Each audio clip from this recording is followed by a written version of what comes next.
Explaining the regional properties of souls. Xiefeng. October 16, 2006. Translated by Treasure. Number 7 of the 8 features of souls describe their regional properties. But what does this mean? It means that all souls are bound to reincarnate into those places and cultures where they are most familiar. Black people are bound to reincarnate into black, white people reincarnate into white, and yellow ones into yellow. Japanese individuals usually reincarnate into Japanese cultures, Chinese into Chinese cultures, and Indians into Indian cultural environments. Why is this so? It is because of the structure of life. Water droplets fuse together easily as they also do with milk, but they will never fuse with oil. This is a characteristic of their structures. The apple never falls far from the tree, and so it is with souls because one only feels safe when they are in a familiar environment. The size of a soul world is proportional to the content of its soul.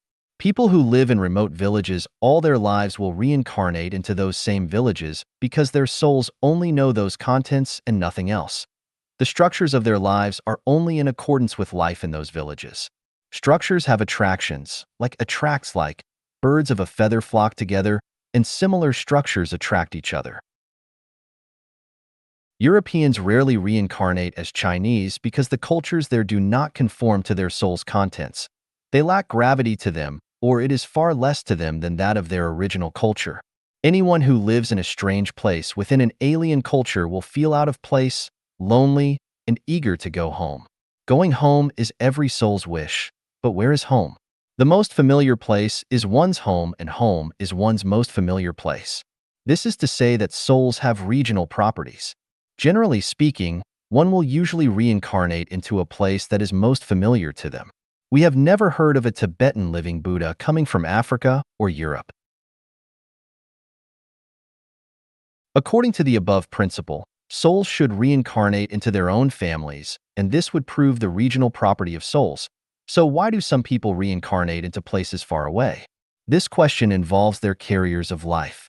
Souls are spiritual entities which can only function when they become attached to physical bodies. When one dies but no carrier is available from within their immediate comfort zone, then they will have to find a carrier from within the smallest possible radius of that place.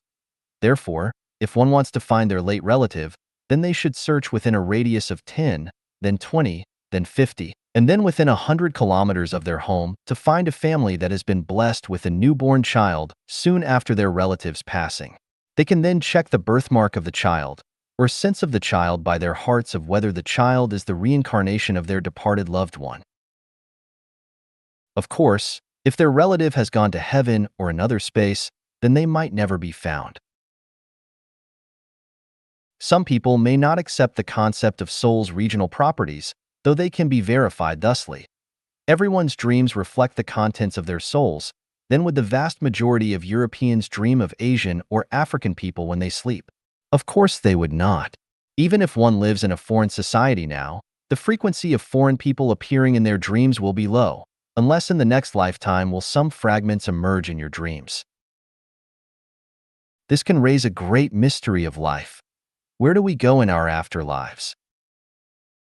Consider that if no relevant familiar images of heaven fill your consciousnesses, then how could you go there? The truth is that this would be impossible because the transformation of life is subject to strict and meticulous management and the restraint of Tao, which is a scientific system. If you hope to go to heaven but know nothing about it, or are only minimally aware of it, then your soul would be totally unprepared to go there. If you know and understand the guide, then you could find him easily. If not, then it would be much more difficult. And if you have no concept of him at all, then you would not recognize him even if he were standing at your side. The 1,000-year world is the easiest place to which people can advance, but you must understand it, so please study it. You must self-cultivate and self-refine according to the lifestyle of the celestials who live there. In this way, your consciousnesses will be focused there, and you can go there directly after you pass on. Life is like this. The more we know, the larger our scope of activities will be.